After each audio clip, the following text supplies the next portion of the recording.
Olá, que bom ter vocês conosco. Nós somos uma IA do Ponto Geek. Curadoria de notícias por Gordo Geek. Hoje, 3 de junho de 2025, vamos mergulhar fundo na história de uma empresa que, nossa, definiu e redefiniu muita coisa na computação móvel, a Palm. Exato. Vamos desempacotar essa saga, sabe? A ascensão que foi, assim, meteórica.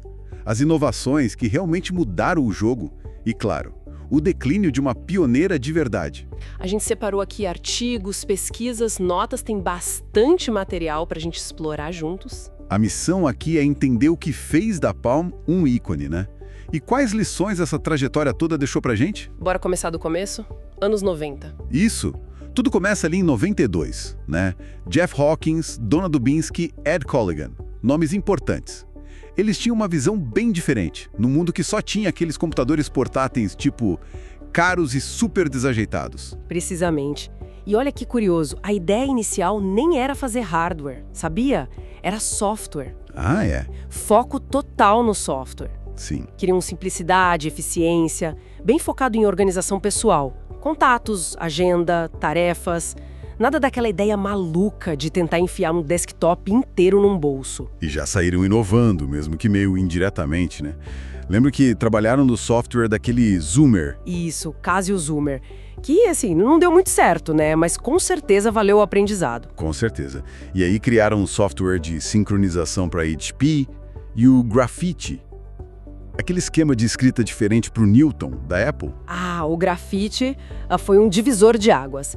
O Hawkins percebeu que tentar fazer o reconhecimento da escrita natural era, complicado demais para o hardware da época. Faz sentido. Então ele criou um alfabeto modificado, com traços únicos, sem cruzar linhas em letras como A ou F, por exemplo.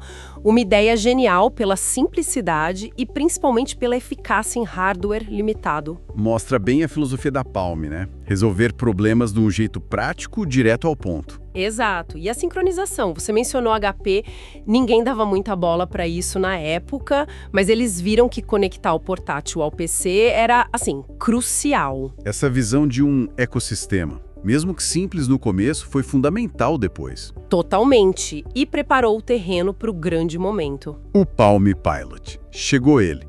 1996, né? Modelos 1000 e 5000, lembro bem.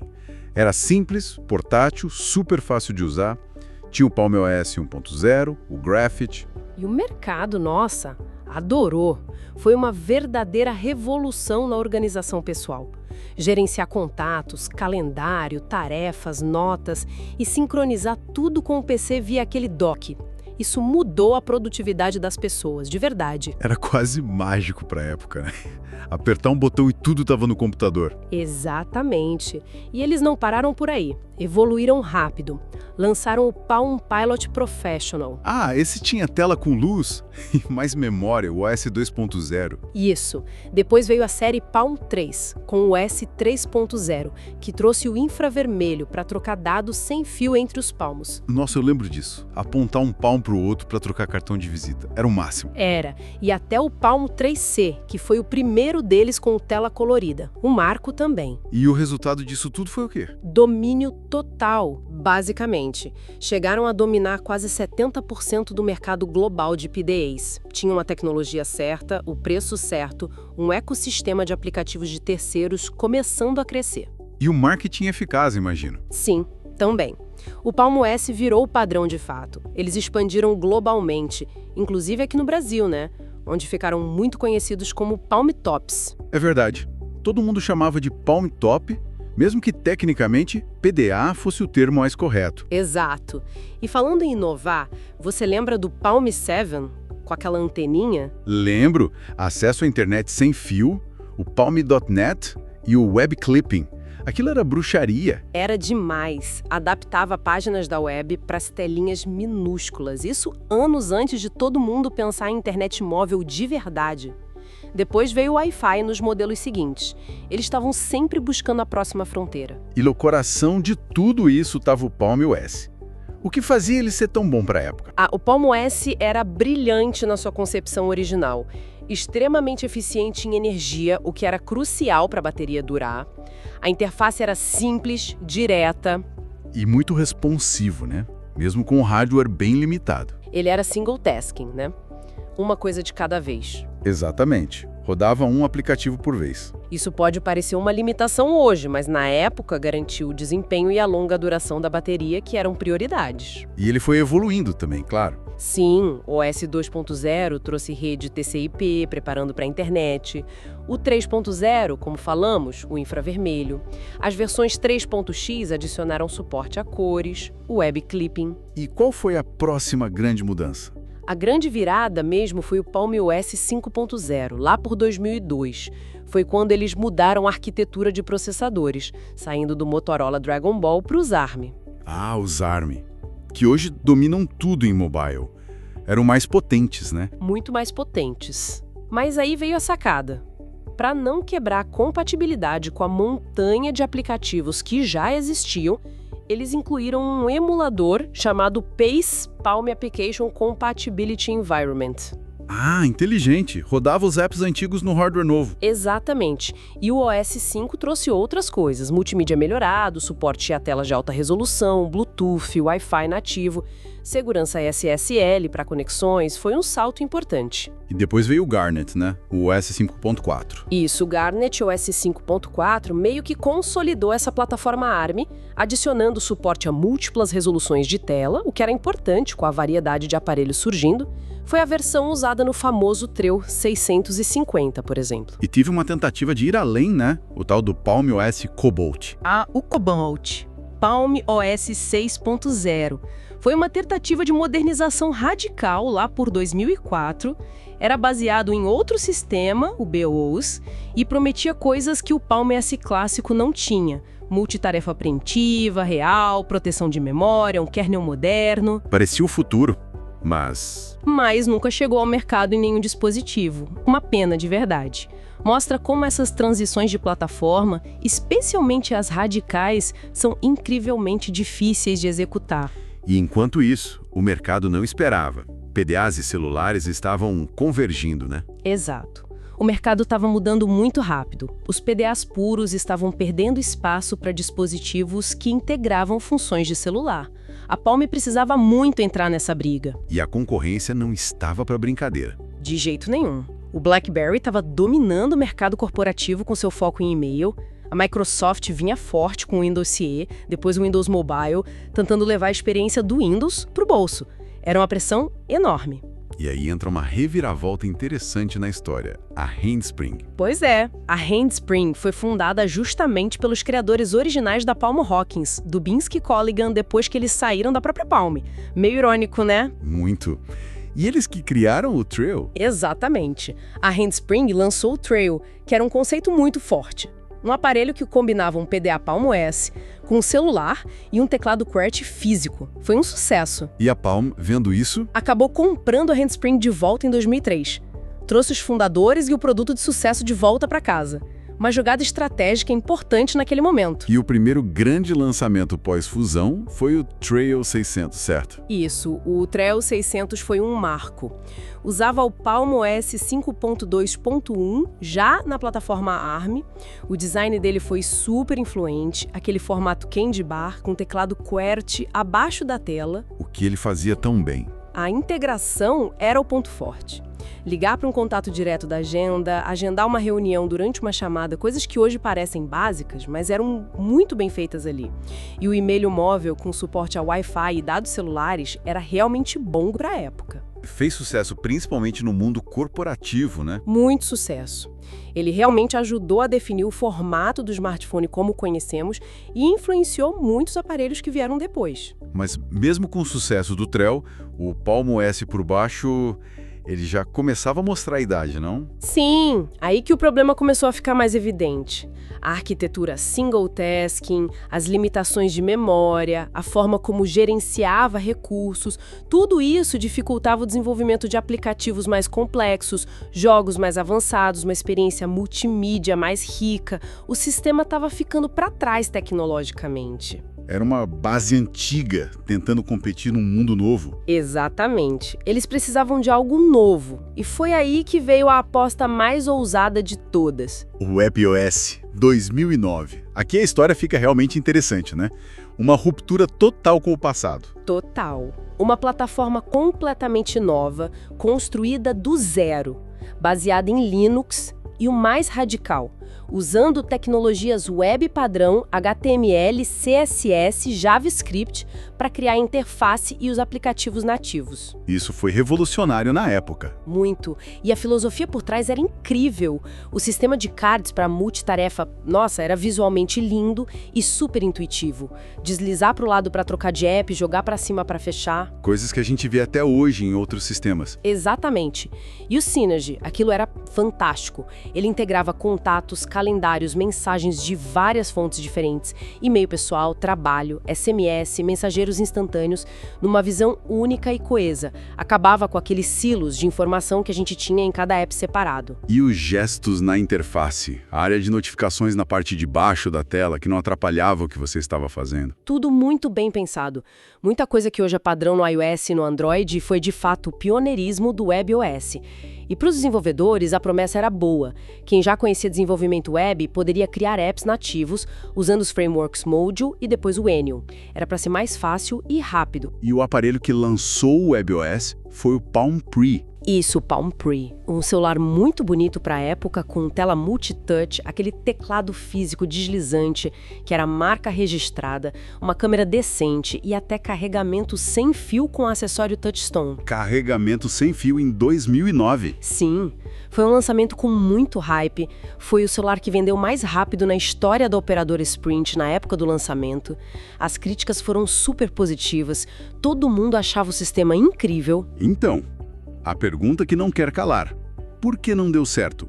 Tinha tudo para ser um sucesso estrondoso, não? Tinha, mas aí entram vários fatores complicados. Primeiro, o timing. Chegaram tarde para a festa.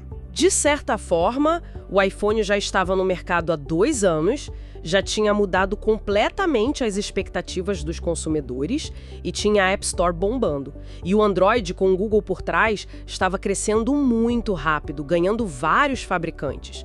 A Palm chegou com uma plataforma nova e excelente, mas num mercado que já estava sendo dominado por 2 gigantes. E a questão dos recursos, imagino. Apple e Google tinham muito mais dinheiro. Exatamente, muito mais dinheiro para marketing, para subsidiar aparelhos, para atrair desenvolvedores com programas e incentivos. A Palm, mesmo com investimento, não conseguia competir nesse nível. A distribuição também foi um problema, né? Começar exclusivo de uma operadora nos Estados Unidos. Sim, começar exclusivo da Sprint nos Estados Unidos limitou muito o alcance inicial. Demorou para chegar em outras operadoras e outros mercados.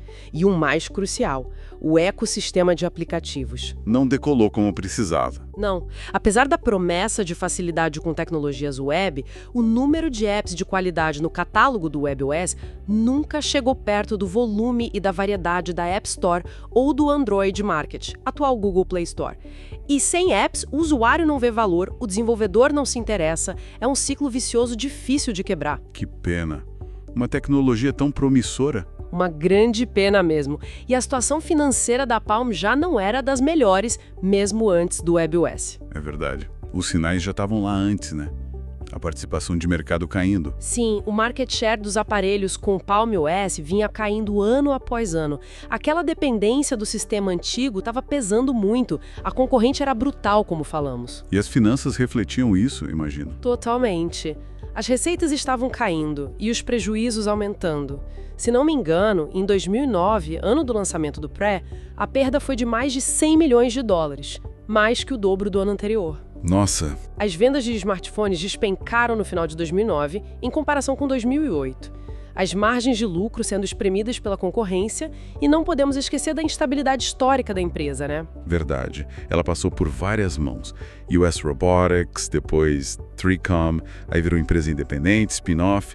Depois teve a fusão da Palm Source Software com a Palm One Hardware. Exato. Toda essa instabilidade ao longo dos anos certamente não ajudou a ter uma visão estratégica de longo prazo, coesa e bem financiada.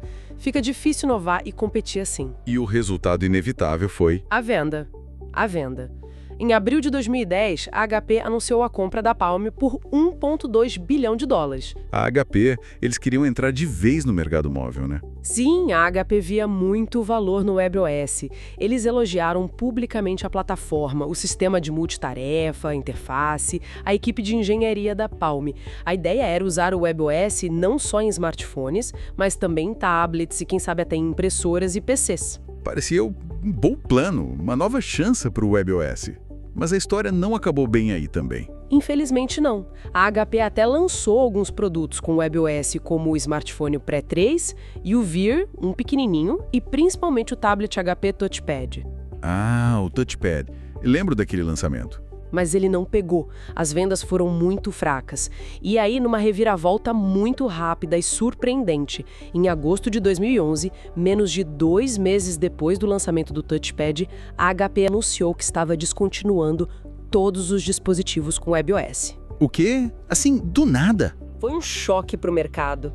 A liderança da HP na época decidiu que não valia a pena competir no mercado de hardware móvel contra a Apple e Google Android.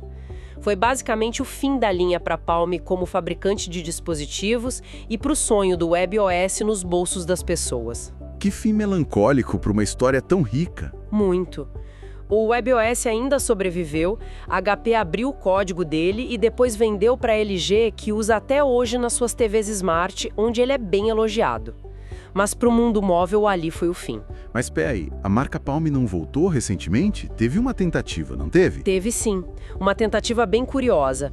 Em 2018, a marca Palm ressurgiu, licenciada pela TCL, uma gigante chinesa de eletrônicos que também controla outras marcas como Alcatel e BlackBerry nos celulares. E o que eles lançaram? Lançaram um novo aparelho chamado Palm. Só Palm. E ele era minúsculo, do tamanho de um cartão de crédito praticamente. Pequenininho mesmo. Qual era a ideia por trás disso? O contexto era bem diferente, né? O mercado já estava totalmente dominado por Apple e Samsung Android. Mas estava crescendo uma discussão sobre bem-estar digital, vício em celular. A TCL e a startup da Califórnia, por trás do projeto, apostaram nisso. Queriam ser o antídoto para o smartphone gigante viciante. Exato. A ideia era ser um smartphone secundário, um companheiro para o seu celular principal. Ele rodava Android, mas com uma interface modificada para reduzir distrações. Tinha um tal de Life Mode que bloqueava notificações quando a tela estava desligada. O marketing foi todo focado nisso, então. Simplicidade, nostalgia da marca Palm, detox digital. Sim, totalmente. Venderam como uma forma de se desconectar um pouco sem ficar totalmente offline. E como foi a recepção? Pegou? Foi bem morna, para ser sincera. Muita gente questionou a real necessidade de ter um segundo aparelho, ainda mais pelo preço, que não era tão baixo assim. Pagar por um aparelho extra para usar menos o aparelho principal. Parece contraintuitivo. Exato. E as limitações eram parte do conceito, claro. Tela pequena, bateria que não durava o dia todo, mas, na prática, acabavam frustrando muitos usuários que esperavam um pouco mais. Não decolou comercialmente. Uma lição de que só a nostalgia e um conceito diferente não garantem sucesso, né? O mercado já tinha mudado demais e as expectativas eram outras. Exatamente. Foi uma tentativa interessante, mas não conseguiu encontrar seu nicho. Ufa, que jornada, hein? Olhando para trás, mesmo com o fim da empresa original e essa tentativa de retorno que não vingou, qual você diria que é o legado duradouro da Palm? O que ficou? O legado é imenso. Mesmo que a marca não exista mais como antes, a influência dela está por toda parte na tecnologia que a gente usa hoje. Pensa no design de interfaces. O grafite, né? Uma solução única. O grafite, sim. Mas também as ideias do WebOS, os gestos, o sistema de cards para multitarefa, o conceito do Synergy, de integrar informações. Tudo isso ecoa até hoje, no iOS e no Android. Eles mostraram caminhos que outros seguiram. E no lado do desenvolvimento? A ideia de usar tecnologias web para criar aplicativos nativos, que o WebOS trouxe, é algo que continua relevante com frameworks modernos. As atualizações de sistema pelo ar, OTA, Over the Air, que a Palm ajudou a popularizar. A própria eficiência do Palm OS original é uma lição de como fazer muito com pouco recurso. E padrões que eles ajudaram a criar ou popularizar. Com certeza, o HotSync para sincronização foi a base para o que hoje temos com o iCloud, Google Sync e outros. A estrutura básica dos aplicativos de PIM, Personal Information Management, contatos, agenda, tarefas, notas, foi muito definida por eles. A adoção pioneira de tecnologias como Wi-Fi, Bluetooth em dispositivos móveis e até o carregamento sem fio com o Touchstone. E culturalmente, qual o impacto? Acho que o maior impacto cultural foi democratizar a computação móvel. O Palm Pilot não era só para nerds ou executivos ricos.